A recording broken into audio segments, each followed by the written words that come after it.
Let's we listen about the great modern scientist and great patriotic J.C. Bose. Today we are going to listen to chapter number 3, Radio Waves Makes Reach.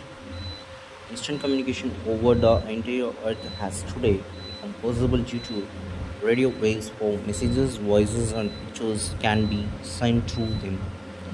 Televisions, radios, cordless phones, pages, and mobile telephones are some common examples of gadgets that use radio waves for communication.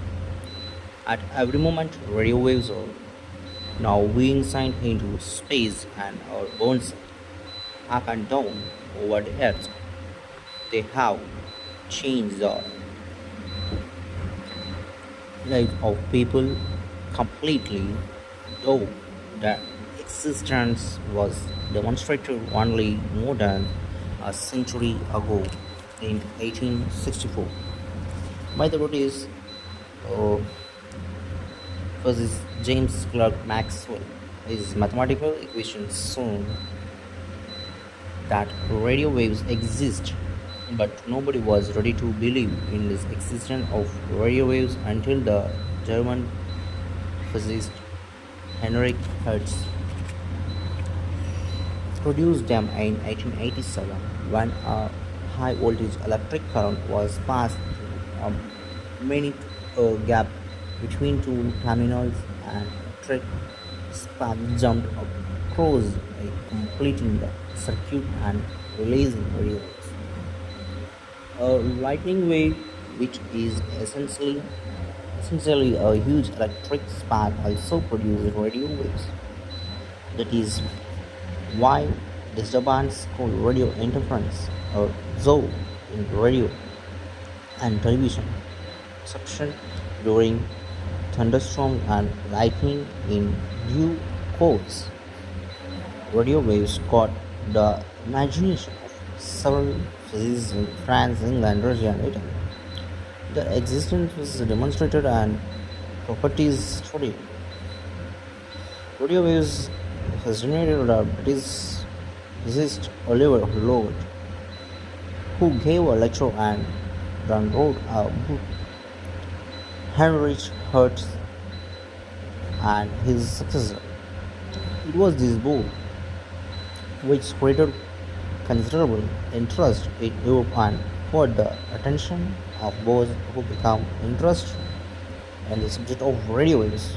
The subject fascinated him so much that he began experiment on wireless telegraphy in the small place always 24 square feet room to him in the college laboratory.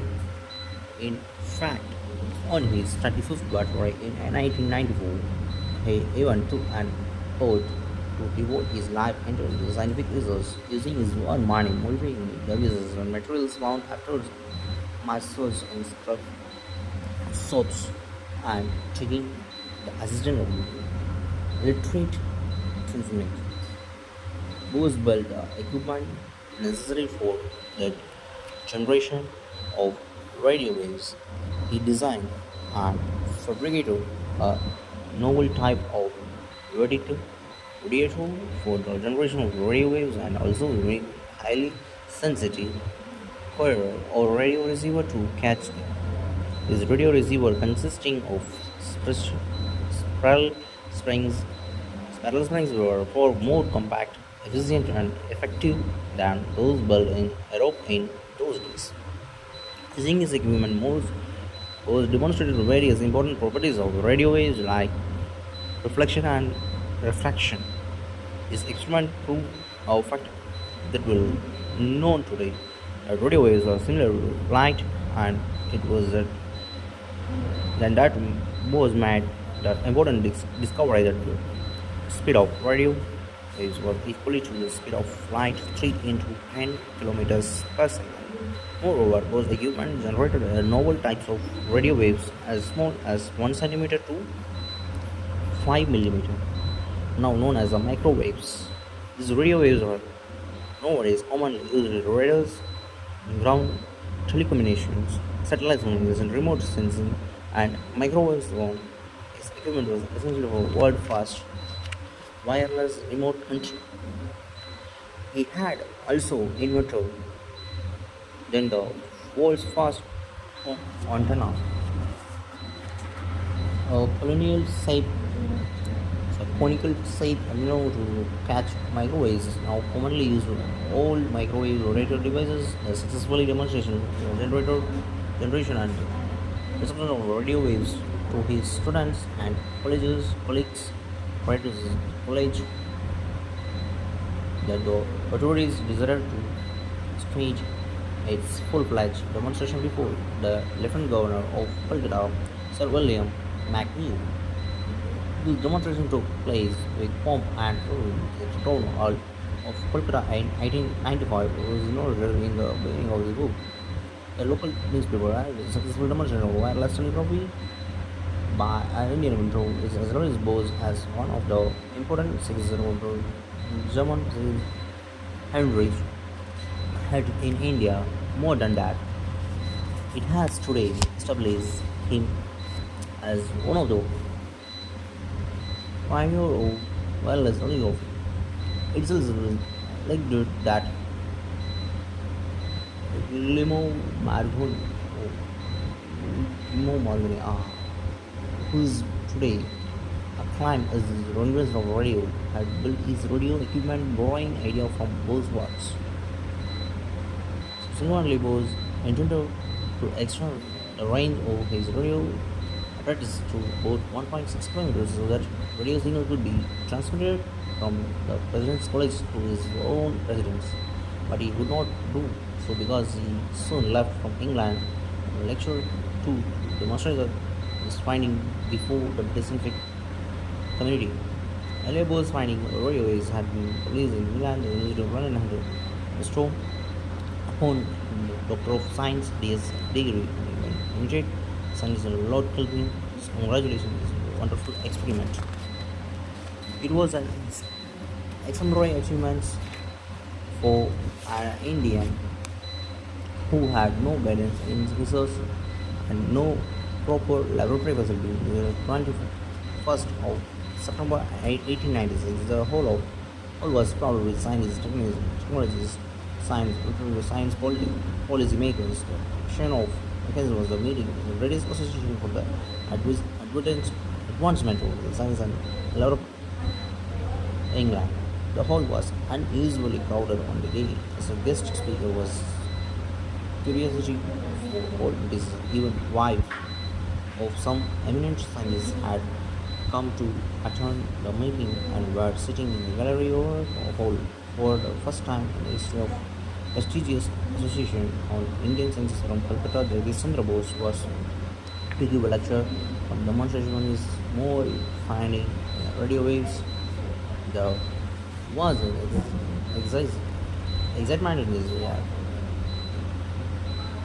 Bose himself was under tremendous tension since he had an eminent British man of science pertaining to the subject which he had explored on his own with indigenous equipment and without proper guidance. Not only was his reputation at stake, but also his country because he was the first person to represent Indian science before the Western world. But when he stood up to speak, the words came to so fluently. It was though he had rehearsed them several times, rendered slides and actual demonstration of the properties of radio waves using this compact equipment for the audience.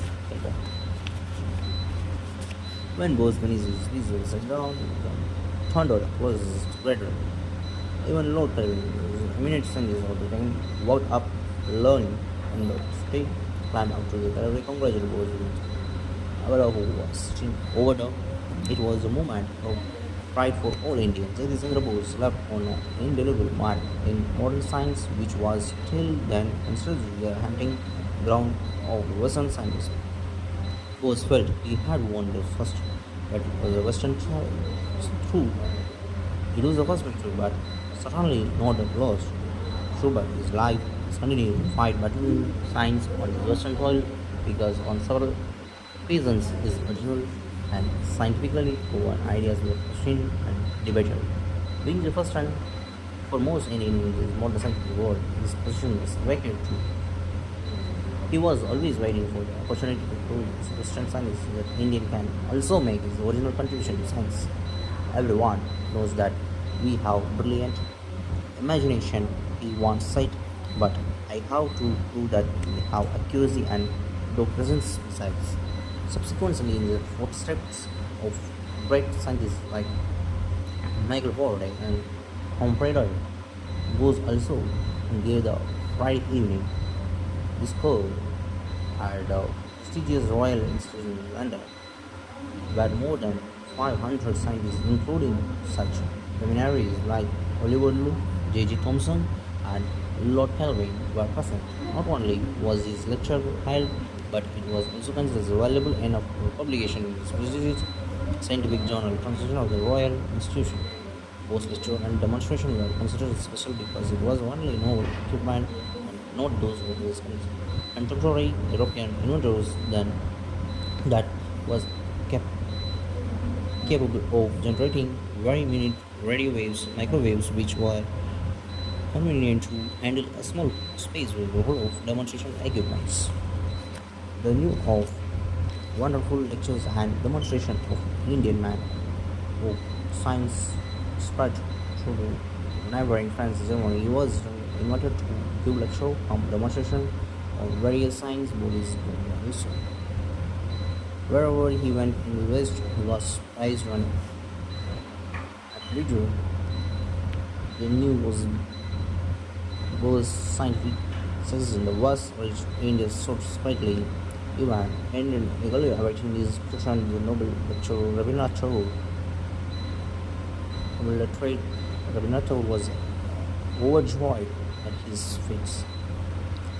He even composed a poem Bengali was on the regional Lakshmi Prayer is observed the fire of science is painted into him as blazed in his return to Calcutta in 1897.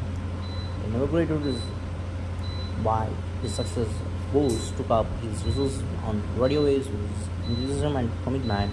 He continued to work in the same small laboratory space in the present positions of president. He had no complaints or regret. Easily he had troubled any other lizard model who had seen the best laboratories in his way. In fact, some eminent scientists, including Lord Lister, William Holmes, Lord Kelvin, had meanwhile returned to the Indian government to set up the research laboratory in the country so that Bose and others Indians could pursue without any hindrance. Bose himself also began to think set of laboratory in Kolkata where he could conduct his studies and disturb. Therefore, he wife began to save every paisa of the dream laboratory. In his studies of radio waves, Bose also modified his radio receiver so that it could catch not only radio waves but also visible and invisible light rays. He designed the whole equipment in the form of an ion, even called its electric eye. What the purpose is detecting visible rays as well as radio waves is rather than all materials called gallium.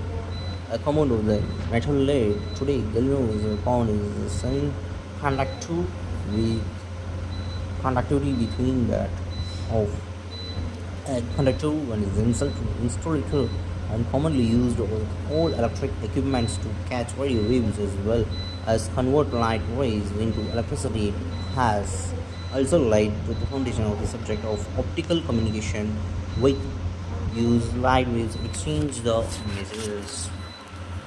Through these words, today's reading will stop to before listen.